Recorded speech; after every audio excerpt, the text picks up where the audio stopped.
नमस्कार. Let's cook with Vaishu या चॅनलवर तुम्हा सर्वांचे स्वागत आहे.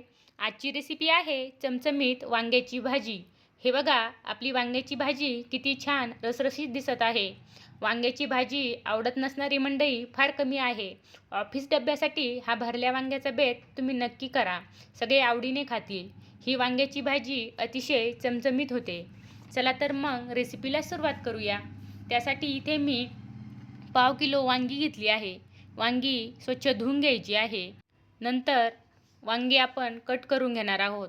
त्यासाठी वांग्याचं देठ साईडनं असं थोडंसं काढून टाकायचं आहे आणि वांग्याला अशा 2 चीर पाडून घ्यायचे आहे. चीर पाडून वांग्याला आतमध्ये किडा आहे की नाही ते चेक करायचं आहे. काही अळी वगैरे असेल तर ती वांगी घ्यायची नाही.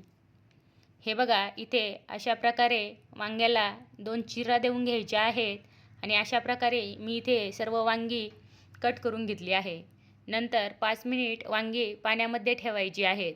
तोपर्यंत आपण मसाला तयार करून घेऊ. त्यासाठी इथे मी खोबऱ्याचे काप, शेंगदाणे, लसूण, हिरवी मिरची, धने आणि मीठ घेतले आहे. शेंगदाणे भाजून घेतले आहे. बाकी सर्व कच्चेच घ्यायचे आहे. नंतर ते व्यवस्थित मिक्सरला फिरवून घ्यायचे आहे.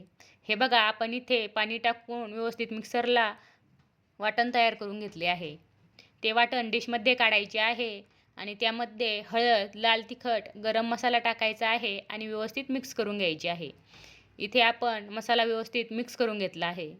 नंतर वांग्यातील पाणी काढून टाकायचे आहे आणि आपण तयार केलेले मसाल्यांचे मिश्रण वांग्यामध्ये अशा प्रकारे भरून घ्यायचे आहे. मसाला जास्तच भरायचा आहे, त्यामुळे मसाल्याची टेस्ट वांग्यामध्ये उतरते. हे बघा, अशा प्रकारे आपण वांगी सर्व भरून घेतलेली आहे आणि हा मसाला आपण पुन्हा भाजीसाठी वापरणार आहोत. पॅनमध्ये तेल टाकायचे आहे. तेल गरम झाल्यानंतर त्यामध्ये आपण भरून घेतलेली वांगी टाकायची आहे. हे बघा, आपण अशा प्रकारे सर्व वांगी तेलावर परतण्यासाठी ठेवली आहेत. आता सर्व वांगी ठेवून झाल्यावरती आपण त्यावरती झाकण ठेवून 4-5 मिनिट वांगी छान परतून घेणार आहोत. इथे 4-5 मिनिट झाले आहे. आपली वांग्याची एक साईड छान परतली आहे. आता आपण सर्व वांगी इथे पलटून घेणार आहोत आणि पुन्हा झाकण ठेवून 4-5 मिनिट वांगी दोन्ही साईडने छान वाफवून घेणार आहोत. हे बघा, आपण दोन्ही साईडने वांगी छान 7-8 मिनिट वाफवून घेतलेली आहे. आपली वांगी 80% छान शिजली आहे. आता त्यामध्ये उरलेला सर्व मसाला टाकून घ्यायचा आहे. मसाला टाकून पुन्हा 2-1 मिनिट मसाला छान परतून घ्यायचा आहे. हे बघा, इथे आपण मसाला व्यवस्थित परतून घेतलेला आहे. आता त्यामध्ये 1 कप पाणी टाकायचं आहे आणि झाकण ठेवून पुन्हा 2-3 मिनिट वांगी छान शिजवून घ्यायची आहे.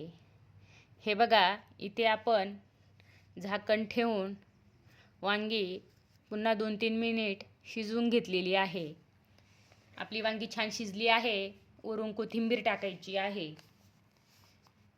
थोडंच पाणी घालायचं म्हणजे भाजी छान रसरशीत होते. बघा, आपलं वांगं मस्त चमचमीत आणि रसरशीत झालं आहे. आपलं हे भरलं वांगं तुम्ही नक्की बनवून बघा आणि कसं झालं ते मला कमेंट करून नक्की सांगा.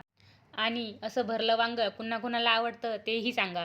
रेसिपी आवडली असेल तर व्हिडिओला लाईक आणि चॅनल सबस्क्राईब नक्की करा. पुन्हा भेटूया अशाच नवनवीन रेसिपींसोबत. धन्यवाद.